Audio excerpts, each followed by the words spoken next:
పిత పుత్ర పవిత్రాత్మ నామమున ఆమేన్. మన రక్షకుడైన యేసుక్రీస్తు నామమున మీ అందరికీ శుభములు. క్రీస్తు స్వరం వీక్షకులకు స్వాగతం. యేసు ప్రభు మిమ్ములను మీ కుటుంబాలను చల్లగా దీవించునుగాక. ప్రియ సహోదరి, ప్రియ సహోదరుడా, ఈరోజు తల్లిశ్రీ సభ సామాన్య కాలంలోని 16వ ఆదివారాన్ని కొనియాడుచున్నది. ఈ 16వ ఆదివారం రోజున ప్రభు అయిన దేవుడు మనందరితో బైబిలు గ్రంథము నుంచి 3 దివ్య గ్రంథ పఠనాల ద్వారా మాట్లాడుచున్నాడు. మొదటి పఠనము సొలొమోను జ్ఞాన గ్రంథము 12వ అధ్యాయము 13వ వచనము మరియు 16వ వచనం నుంచి 19వ వచనం వరకు. రెండవ పఠనము రోమీయులకు రాసిన లేఖ 8వ అధ్యాయము 26, 27 వచనములు. స్వార్థ పఠనము మత్తయి స్వార్థ 13వ అధ్యాయం 24వ వచనము నుంచి 30వ వచనం వరకు, లేదా 24వ వచనం నుంచి 43వ వచనం వరకు. ప్రియ సహోదరి, ప్రియ సహోదరుడా, మనలందరినీ కలవరపెట్టే ప్రశ్న ఇది. దుష్టులు లేదా చెడ్డవారు సుఖంగా ఉంటూ ఉంటే, వృద్ధి చెందుతూ ఉంటే, ఎందుకని నీతిమంతులు కష్టాలను అనుభవిస్తున్నారు, శ్రమలను అనుభవిస్తున్నారు? దేవుడు ఈ దుష్టుల విషయములో, ఈ చెడ్డవారి విషయములో అసలుకి ఎందుకు మౌనంగా ఉంటున్నాడు అనే ఈ ప్రశ్న మనల్ని బాగా కలవరపెడుతూ ఉంది. ఈ ప్రస్తుత కాలములో ఈ ప్రశ్న ఏమీ మనకి క్రొత్తది కాదు.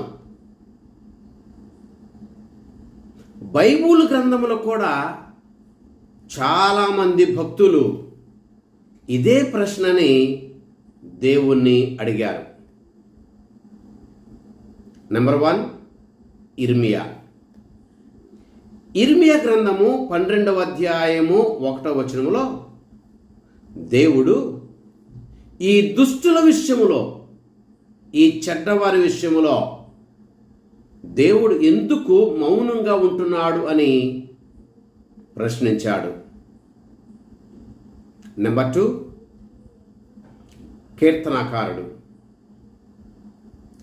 కీర్తన గ్రంథము 73వ కీర్తన 1వ వచనములో కీర్తనకారుడు కూడా ఇలాగే దుష్టుల విషయం గూర్చి, చెడ్డవారి యొక్క విజయం గూర్చి దేవుణ్ణి ప్రశ్నించాడు. నెంబర్ 3, హబకుక్కు గ్రంథము 1వ అధ్యాయము 3వ వచనములో హబకుక్కు ప్రవక్త కూడా దేవుణ్ణి ఈ దుష్టుల విషయం గురించి, ఈ దుర్మార్గుల విషయం గురించి ఎందుకు మౌనంగా ఉంటూ ఉన్నాడు అని ప్రశ్నించాడు. ప్రియ సహోదరి, ప్రియ సహోదరుడా, ప్రస్తుత రోజుల్లో కూడా మన అనుభవం కూడా ఇదే. నెంబర్ 1, నీతిగా నిజాయితీగా తమ ఉద్యోగ విధులను నిర్వర్తించే వారు, నీతిగా నిజాయితీగా తమ వ్యాపారాలను కొనసాగించేవారు,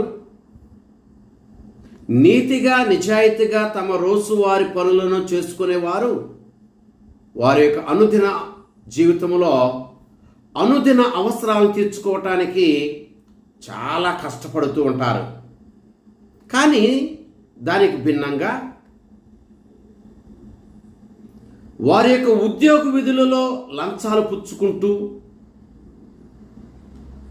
వారు చేసే వ్యాపారాలను దొంగ వ్యాపారాలుగా చేస్తూ, వారు రోజువారి పనుల్లో వారిని వీరును మోసగిస్తూ జీవించేటువంటి వారు సంపదలతో, మేడ మిద్దులతో, సుఖాలతో, సౌకర్యాలతో వర్ధిల్లుతూ కనిపిస్తూ ఉంటారు.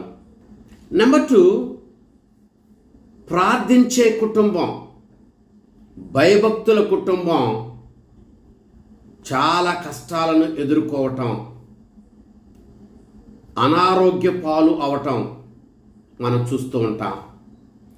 కానీ దానికి భిన్నంగా అసలుకి దేవుని పట్టించుకోని కుటుంబం, భయభక్తులు లేని కుటుంబం సుఖంగా ఉండటం, వర్ధిల్లుతున్నట్లు కనిపించటం మనం చూస్తూ ఉంటాం. అయితే ప్రియ సహోదరి, ప్రియ సహోదరుడా, మన జీవితాలను, మన హృదయాన్ని వేధించే ఈ ప్రశ్నకు యేసుక్రీస్తు ప్రభు ఈరోజు మనం వింటూ ఉన్నటువంటి గోధుమలు, కలుపు మొక్కలు ఉపమానం ద్వారా సమాధానాన్ని ఇస్తూ ఉన్నాడు.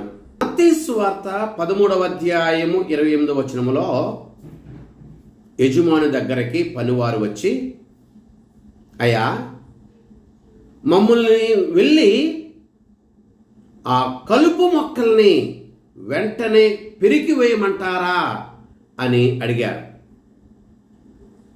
అయితే 29వ వచనములో ఆ యజమానుడు ఆ పనివారితో ఇలా అంటున్నాడు, వలదు, మీరు కలుపు మొక్కలను పెరికివేసే క్రమములో గోధుమ మొక్కలను కూడా పెరికివేస్తారేమో, గోధుమ మొక్కలకి ప్రమాదం జరుగుతుందేమో, కనుక ఆ రెండిటిని పంట కాలం వరకు పెరగనివ్వండి అని చెప్పాడు.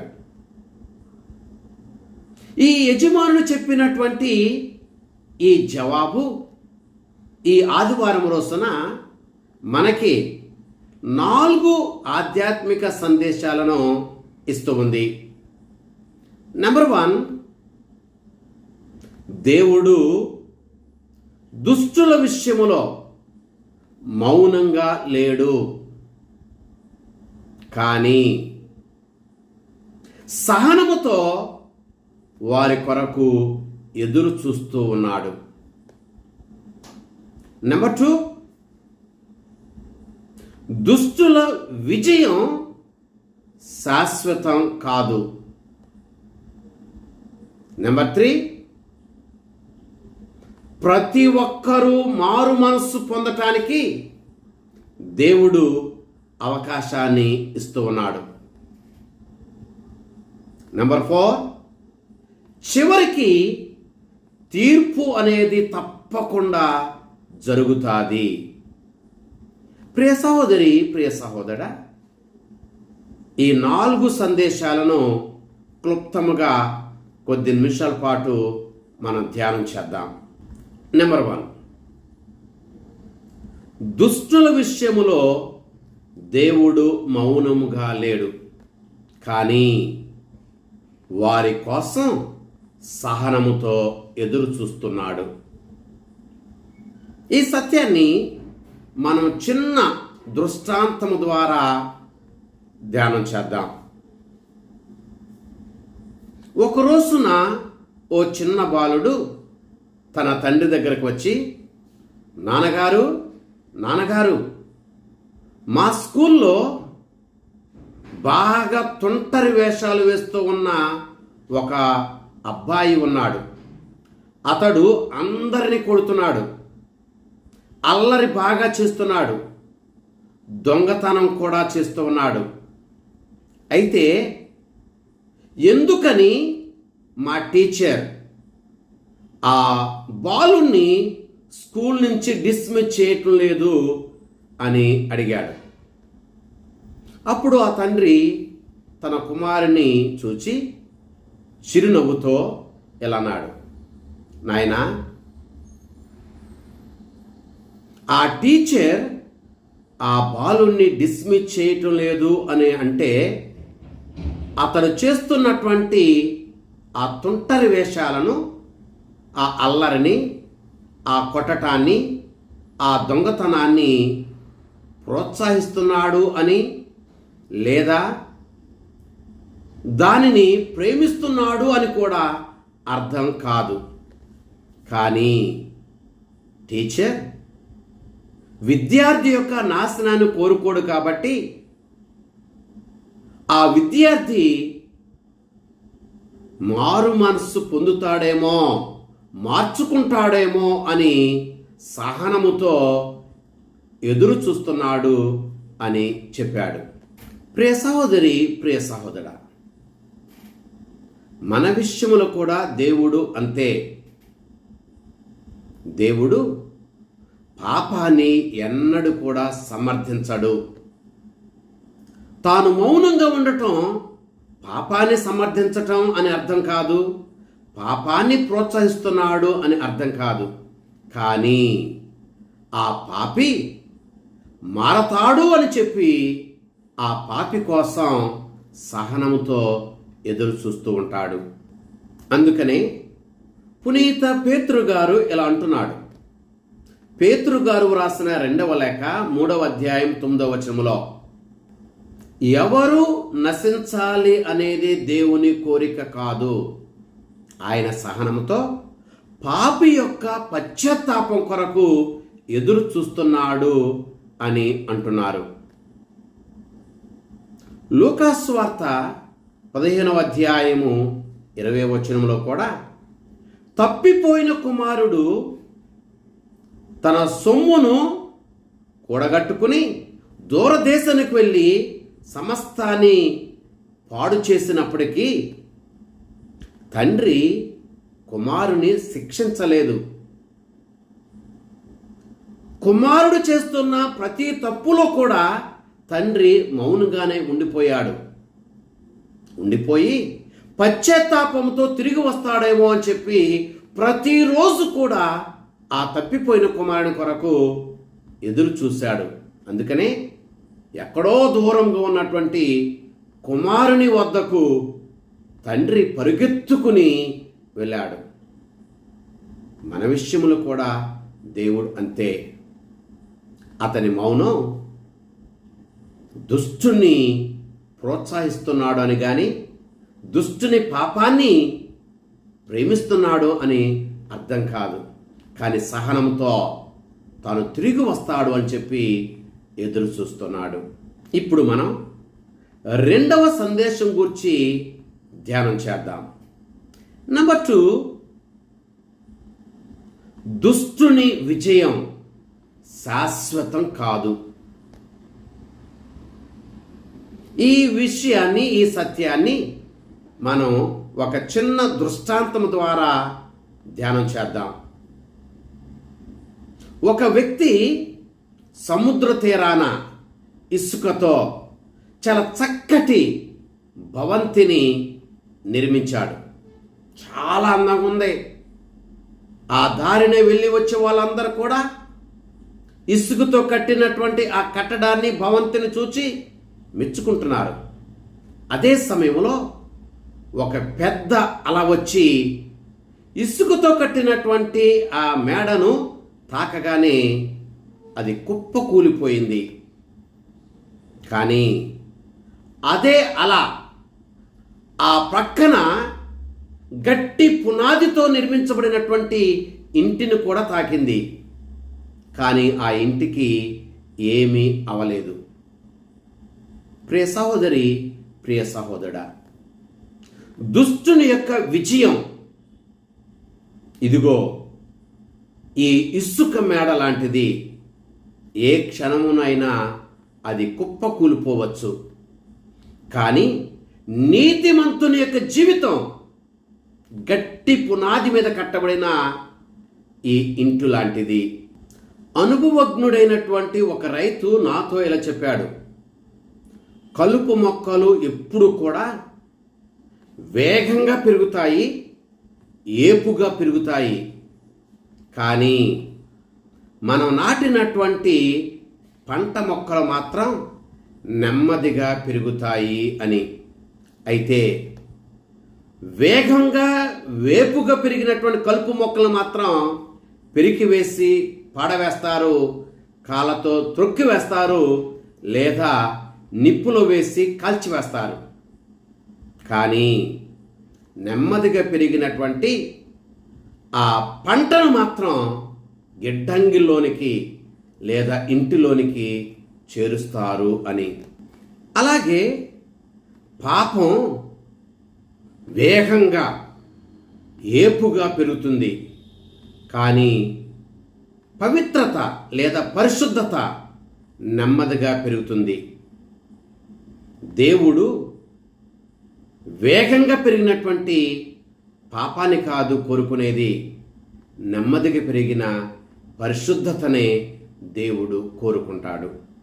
అందుకనే కీర్తనకారుడు కీర్తన గ్రంథము 37వ కీర్తన 1-2 వచనాలలో ఇలా అంటున్నాడు: దుష్టులను చూచి మీరు అసూయపడవలదు, ఎందుకంటే దుష్టులు గడ్డి పువ్వు లాంటి వారు త్వరలోనే వాడిపోతారు.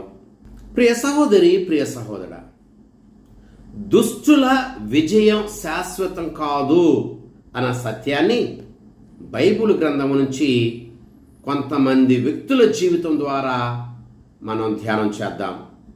నెంబర్ 1, హామాను.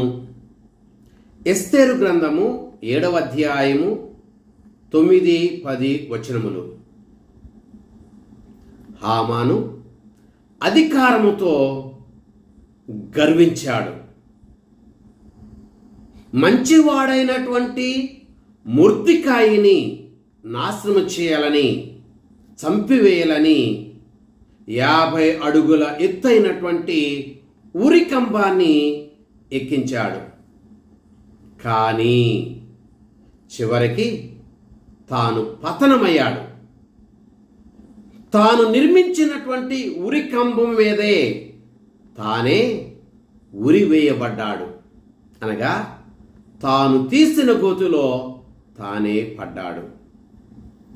దీన్ని బట్టి మనకు అర్థమయ్యేది, దుష్టుల విజయం శాశ్వతం కాదు. నెంబర్ 2, కయ్యూను ఆబేలు. ఆదికాండము 4వ అధ్యాయము 10వ వచనము నుంచి 12వ వచనం వరకు. కయ్యూను తన సోదరుడైనటువంటి ఆబేలును చంపటం వలన తాను విజయము సాధించినట్లు కొంతకాలం అనుకున్నాడు. కానీ త్వరలోనే దేవుడు కయ్యూను మీద తీర్పు తీర్చాడు, అతనిని శాపగ్రస్తుడిగా చేశాడు.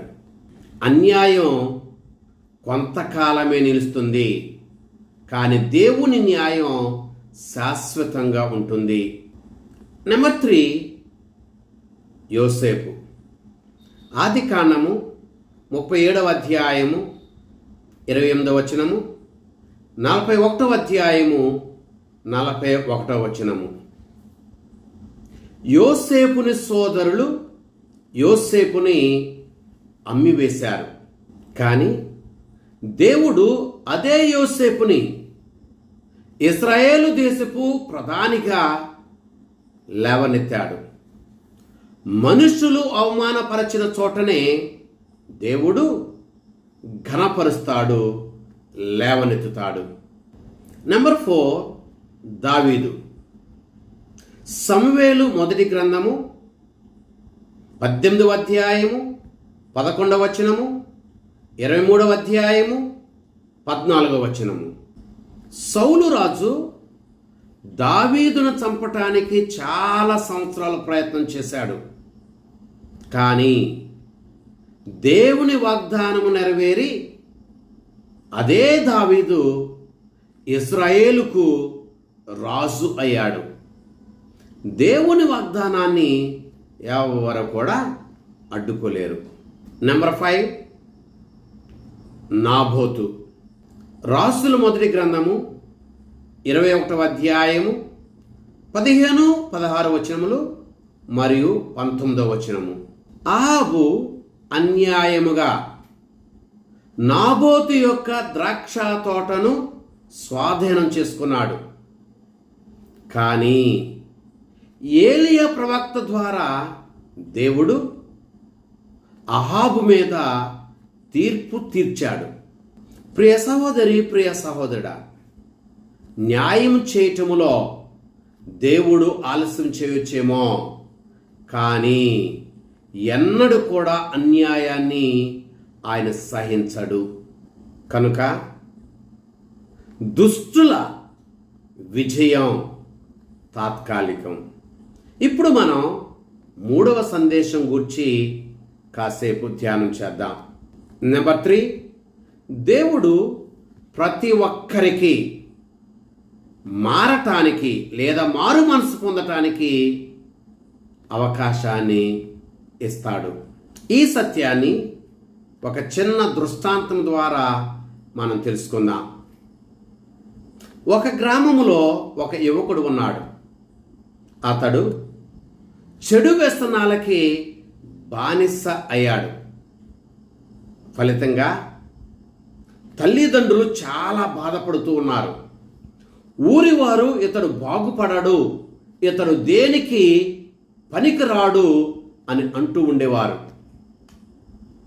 కొంతకాలానికి ఈ చెడు వ్యసనాలకి బానిసై ఇంటి నుండి పారిపోయాడు. అయితే తల్లి మాత్రం ప్రతిరోజు ఇంటి తలుపులు మాత్రం మూయకుండా తెరిచే ఉంచేది. అది రాత్రైనా పగలైనా. అది చూసినటువంటి ఒక వ్యక్తి ఆ తల్లిని ఇలా ప్రశ్నించాడు, అమ్మా, ఎందుకని నీవు రేయింబవళ్ళు కూడా నీ ఇంటి తలుపులు తెరిచే ఉంచుతున్నావు అని అడిగాడు. అప్పుడు ఆ తల్లి ఇలా చెప్పింది, ఇంటి నుంచి దూరమైనటువంటి కుమారుడు ఎప్పుడైనా తిరిగి నా ఇంటికి రావచ్చు. అలా వచ్చినప్పుడు నా ఇంటి తలుపులు కానీ మూసివేసి ఉన్నట్లయితే, తలుపులు మూసివేసి ఉన్నాయి కదా అని చెప్పి తిరిగి వెళ్ళిపోతాడేమో. అలా వెళ్ళకూడదు. నా కుమారుడు ఎప్పుడు వచ్చినా ఆ తలుపులు తెరిచే ఉన్నాయి అని గ్రహించి మారు మనసు పొందాలి. అందుకే అలా చేస్తున్నాను అని చెప్పింది. కొంతకాలమైన తర్వాత కుమారుడు ఇంటికి వచ్చాడు. ఇంటికి వచ్చినప్పుడు ఆ రాత్రి సమయంలో కూడా తలుపులు తెరిచి ఉండటాన్ని చూశాడు. ఆనందంగా ఇంట్లోనికి వెళ్ళాడు. తల్లి కాళ్ళ మీద పడ్డాడు. ఇలా చెప్పాడు, అమ్మా, ఇక ఎప్పుడు ఇటువంటి చెడ్డ పనులు చేయను, నేను మారు మనసు పొందుతున్నాను అని చెప్పాడు. ఆ రోజు నుండి అతని జీవితం పూర్తిగా మారిపోయింది. ప్రియ సహోదరి, ప్రియ సహోదరా, ఇలాగే దేవుని హృదయం మన కోసం ఎప్పుడూ తెరిచి ఉంటుంది. మనం మారు మనసు పొందాలని చెప్పి దేవుని హృదయం మన కొరకు ఎప్పుడు కూడా తెరవబడే ఉంటుంది. అందుకనే హెస్కియేలు ప్రవక్త ద్వారా దేవుడు ఇలా అంటున్నాడు. హెస్కియేలు గ్రంథము 33వ అధ్యాయము 11వ వచనము, ఎవడును పాపములో చనిపోవటం వలన నాకు సంతోషము కలుగదు, అతడు మారు మనసు పొంది తిరిగి బ్రతుకుట వలన నాకు సంతోషము కలుగును అని. కనుక ఆయన హృదయం మన కొరకు ఎప్పుడు తెరవబడి ఉంటుంది, మన మారు మనసు పొందటానికి. బైబిల్ గ్రంథములో ఇలా మారు మనసు పొందిన వారు మనకు అనేక మంది ఉన్నారు. నెంబర్ 1, సౌలు పౌలుగా మారాడు. హింసకుడు స్వార్థికుడిగా మారాడు. ఒకవేళ సౌలును గాని దేవుడు మొదటిలోనే శిక్షించి ఉండి ఉన్నట్లయితే పౌలుగా మారేవాడు కాదు, స్వార్థికుడిగా మారేవాడు కాదు. నెంబర్ 2, జక్కయ్య. జక్కయ్యతో యేసు ప్రభు ఇలా అన్నాడు, నేడు ఈ ఇంటికి రక్షణ వచ్చింది అని. దేవుడు చెడ్డవాడైనటువంటి జక్కయ్యను మొదటిలోనే శిక్షించినట్లయితే అతడు మారు మనసు పొందేవాడు కాదు, ఆ ఇంటికి రక్షణ వచ్చేది కాదు. కనుక దేవుని హృదయం మన కొరకు ఇప్పుడు కూడా తెరవబడి ఉంటుంది. మనమందరం మారు మనసు పొందాలి అని. ఇప్పుడు మనం 4వ సందేశం గురించి ధ్యానం చేద్దాం. నెంబర్ 4, చివరికి తీర్పు తప్పకుండా జరుగుతుంది. ఈ సత్యాన్ని చిన్న దృష్టాంతం ద్వారా మనం ధ్యానం చేద్దాం. ఒక రోజున విద్యార్థులందరూ కూడా పరీక్ష గదిలోనికి వెళ్ళారు. ఆ విద్యార్థులతో ఉపాధ్యాయుడు ఇలా చెప్పాడు, సమయం 2:30 గంటలు ఉంది. మీరు నెమ్మదిగా పరీక్ష రాయండి, మంచిగా పరీక్ష రాయండి, కంగారు పడకండి అని చెప్పాడు. మొదటి గంట అయిన తర్వాత హెచ్చరిక చేశాడు, ఇంకా 1:30 ఉంది అని. 2 గంటలైన తర్వాత మరొక హెచ్చరిక చేశాడు, ఇంకా అర్ధగంట ఉంది అని. చివరి క్షణములో ఇలా అన్నాడు, సమయం అయిపోయింది, పేపర్లు ఇచ్చేయండి అని.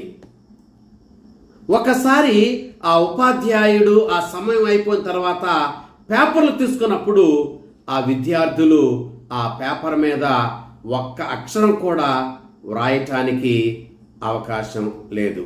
ప్రియ సహోదరి, ప్రియ సహోదరా, మన జీవితం కూడా ఇంతే. దేవుడు ఈ ఉపాధ్యాయులాగానే పలుమార్లు తన గురువుల ద్వారా, బోధకుల ద్వారా హెచ్చరిక చేస్తాడు. కానీ ఒక సమయం వస్తుంది, ఉపాధ్యాయుడు ఏ విధముగా అయితే సమయం అయిపోయినప్పుడు పేపర్ తీసేసుకున్నాడో, వారు ఒక్క అక్షరము కూడా వ్రాయలేకపోయారో, మనము కూడా ఆ సమయం అయిపోయిన తర్వాత మారు మనస్సు పొందే అవకాశం లేదు.